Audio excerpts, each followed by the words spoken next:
Bismillaahi Raxmaani Raxiim. Maanta waxaan rabaa inaan ka hadlo ninkii Haashim ahaa, gabar kaloo taqaanay oo afka furatay. Haddaan ugu cusub tihiin subscribe-ka noo saara, haddii hore noo joogteen waa ku mahadsantihiin. Gabadhan waxay leedahay ninkaas gabar hore uu qabay, 2 ilmood bay u dhashay. Iridka inay ka baxdo ma ogolayn, waana dili jiray. Waaba cadaynaysaa gabadhani, waa markhaati, waa dadkii yaqaanay. Waxay tiri garka weyn kuma ogeyn. Gabadhan hadalkeeda ila dhegeysta wacan. ninka halka idinka muuqda waa ninkii Haashim lahaa ee Nairobi ku diray. Allah u naxariistay hooyo iyo labadeedii hablood ee si xun u gowracay, ee sidii neef xoolaha mid dimeeriyay, ee waxaan ku urahaa cirib iyo channel la yahay meel u galay ninkaas. haddaba ninka waxay ka soo horbaxay fiidyo badan laga hadlaayo oo leeyahay gabadhiisii buu dilay oo ku soo dilay magaalada Jijjiga. haddaba dhacdadii ka dhacday 2018 wallaahi oo billaahi oo tallaahi xaadir baan hawaan taagnaa wallaahi bay ma sheegayay. ninka wuxuu qabay inantaa waxa la yiraahdaa Allah u naxariistay heergoda bay ahayd. inantaas waxa lagu yahay heergoda bay ahayd. inantaa magaalada Jijjiga cidumay deganeen baa lagu yiri. marka waxaan maqlaayay Allah u naxariistay inanta dhimatay family bay yihiin. ninkan gabadha qabay iyo hooyadii family bay ahaayeen baa la yiri. waan maqlaayay aan ka dhex maqlaayay maalintii geerida. haddaba gurigii gabadha lagu dilay iyo anagu jaar baan ahayn. waan saasan kale iskaga soo garab jeeday sakadooda dhiciisa ka xagga kaga soo jeedo kalaan ahay. gabadha waxa dhacday habeen iyadoo la hurday iyo gabadha googooyay wuu dilay. wuxuu u adeegsaday niman Itoobiyaan ayuu u adeegsaday, naftuu dhaafiyay. xabaal buu soo qotay. ninka bajaaj bujijay ku watay baa la yiri. xabaal buu soo qotay. xabaashi markay soo qoteen iyagii niman Itoobiyaan xabaashi oo qodan oo diyaara ayuu gabadhii dilay. wuu googooyay. gabadhii markuu googooyay bajaajti buu gabadhii Allah u naxariistay ku riday. bajaajti markuu ku riday nin Itoobiyaan ayuu xagga shishay iyo xagga bajaajti Itoobiya joogtay yaryar ay maartay. bajaajtu waxay qaadaa 3 qof yaryar, tawaaweyna waxay qaadaa 4 qof oo ciidiye qaadaa. tii yaryar buu markaa ku qaaday baa la leeyahay. tii yaryarayd ayuu waxa la yiri nin xagga ka mariyay Itoobiyaan, nin xagga gabadhii waa la soo fadhiisiyay. gabadhii markii la soo fadhiisiyay meelaha istabyada ay ciidamada liyu boolisku joogaan istabta ay soo mariyeen. marka waxay ku dhaheen wariya joog maxaad wadaa. wuxuu yiri aabo gabadhaydii foollaysan la ordayay baneeya hayo orda lagu yiri. waayo hooyo Soomaaliyeed oo foollaysan cidnimo istaajinaysa waa la garanayaa. may baadhin laakiin way sii daayay ilaahay markiisa. gabadhii wuu waday magaalada Jijjiga ayuu xawaala ka sareeyo oo ka sareeyo University Jijjiga jaamacadda Jijjiga xawaala ka shay ku siyaasibay gabadhii. guriga heerka ay ku jiraan gabadha guriga ay ku jirtay sodohdeed baa la degan. guriga sodohdeed ayaa la degan iyo dumaashadeed iyo familka la deganay. hal qol bayna kaga jirtay. guriyahan ay heerku deganayeen waa guryihii hore ee qadiimiga ah, waa guryo jiingada ah iyo ciid iyo waxyaalaha iyo dhagaxaan iyo waa guryo farabadan oo hoos u farabadan. guryaha waxa la deganaa oo dhinaca kale midigta ka deganaa Itoobiyaan qaar islaam yihiin ba deganaa. dhinaca bidixdana waxa ka soo jeeday sodohdeed iyo waxaas ka soo jeeday. iyaduna gabadhu dhinaca u dhaxayso xagga soo kale ka soo jeeday hal qola ay gabadhu Allah u naxariistay ku jirtay. gabadhii markay uu dilay uu gabadhii soo dhameeyay furaashkii ay gabadhu ku nafbaxday ee ay ku dilay dhiig badan baa ka daatay. dhiigga ka badan ee ka daatay jaafeer bay soo qaatay. jaafeertii way isdheeyo ku maydha.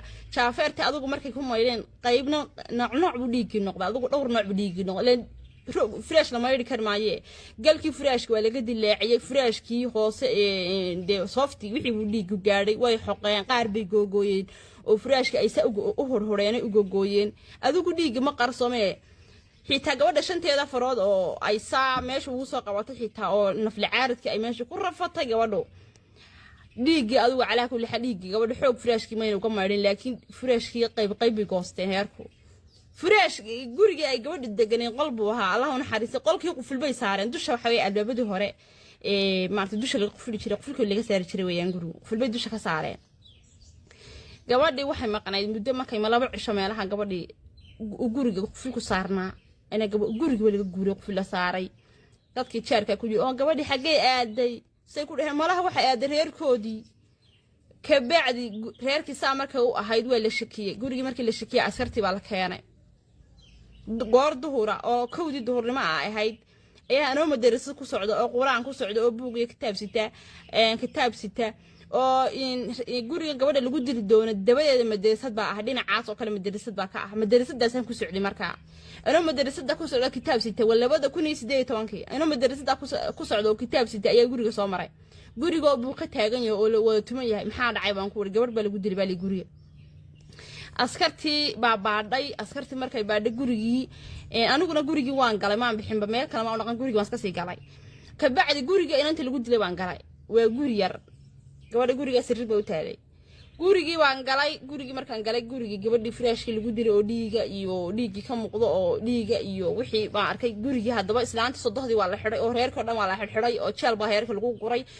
islaanta sodohdeed markii la weydiiyay gabadhana maba garanayna way dhahay meel aaday haddaba sodohdeed gurigii sodohdeed waxa laga soo saaray mariyihii oo dhiig leh gabadha mariyaheedii oo dhiig laga soo saaray sodohdeed gurigeedii gabadha mariyaheedii oo dhiig ayaa laga soo guray sodohda gurigeedii hadda ma fahanteen haddaba ninkii waa la soo xidhay oo ninkii waxa qabtay liyu booliska waa la xidhay markii la xidhay ninkii la dilay gawda laga saaray waa la garaacay gawda laga saaray waxaan ku wuri wax walba ninkii waa lagu garaacay ninkii gabadhi sidii loo garaacay wuu sheegay wuxuu yiri ninkii ana gabadhaydii ana dilay gabadha uur yar bay lahayd wareera gabadhii ana dilay buu yiri gabadhii ana dilay ana dilay gabadhii haye gabadhii waa la soo gabadhii waa nagee baa lagu bartay gabadhaad ku dishay waa la gabadhii bartay ku dishay laga soo saaray iyadoo ku jirta oo meeyda oo laakiin da aan qurmin oo meeyda waa laga soo qaa gabadhii hog caadi ah loo qoday xabaal caadi ah loo qoday ma fahanteen ninkii sidii asagoo ku xiran dawladii Cabdi Maxamed Cumar way dhacday dawladii Mustafa Cagtar ayaa soo fuushay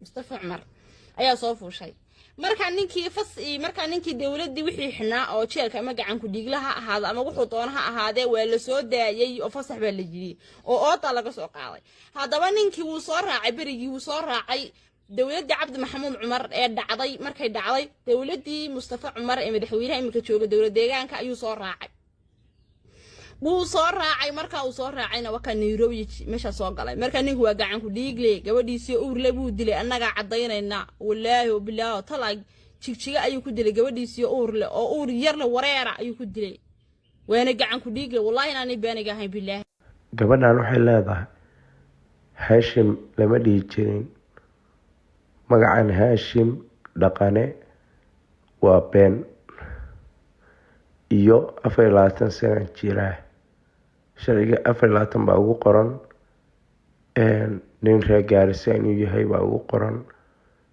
awalna dawladdu way sheegtay 1 sano wax saas oo sharciga haysta gabadha waxay leedahay waxa la dhihi jiray mahad ninkan qabiilkiisa xataa wuu bedelay garweyn buu la baxay gabadha waxay garkuma aqoon gaarigaas uu gatay weliba waxa lagu leeyahay dad dibadda ka tagay ayaa ilmahooda iskoolka u geen jiray ka soo celin jiray dadkaas sadaqa ku waajibtay waxaa yeelay ninkaas gabadha dilay oo 3 gabdhood 2 gabdhood kalena dilay maamada iyo gabadha dhashay gabadha habeertu tahay ninka dilay hadee dadku ilmaha u soo qaadi jiray ilmahooda haduusan cunin waxa weeye sadaqa ku waajiba waxaan leeyahay Soomaaliyeed weliba dadka dibadda ka tageen baa la yiri waxaan leeyahay Soomaaliyeed dibadda ka tagaysa oo haddana leeyahay ilmahoodii inta isla hadleen bay dabaq iska tuureen waxaan leeyahay ilmihiina haysta dadka dilaa jira idinkana iskool baad geedha heesaan isagana waxaa dhici karta inta lagu soo wareego inuu isdhaho ilmaha yarka kadif baa dhici karta marka hadda ka hor sheeko aan maqlay waxaa la yiri gabar baa ilmo waxay u dirsataa madow oo gaari wada taxi biyo dhuuqaya tubo ku dhuuqaya ilmihii buu u dhiibayaa ilmihii u dhiibaya, ilmihiina waa dhuuqayaan. haye ninka hadduu cudur qabo, ilmihii yararkaa cudurka waa qaadayaan. yani waxaan leeyahay gabdhaha, ilmahan dhib baa kasoo marteene ka ilaaliya halista. oo haddaad Nairobi geenaysaan, qof dadkiina ah oo ehelkiina ah oo aada taqaanido dee ii geedha iskoolka. walaalkii hadduu joogo intaa gaari u gadid, iskoolka geeyo kasoo qaade. laakiinse madow ilmihiina ha u dirina. maxaa yeelay biyihii af ka dhuuqay buu siinayaa ilmihii. tubadii u dhuuqay buu ku dhuuq. haye marka waxaan leeyahay dumarkeena Soomaaliyeed, waxaan ku leeyahay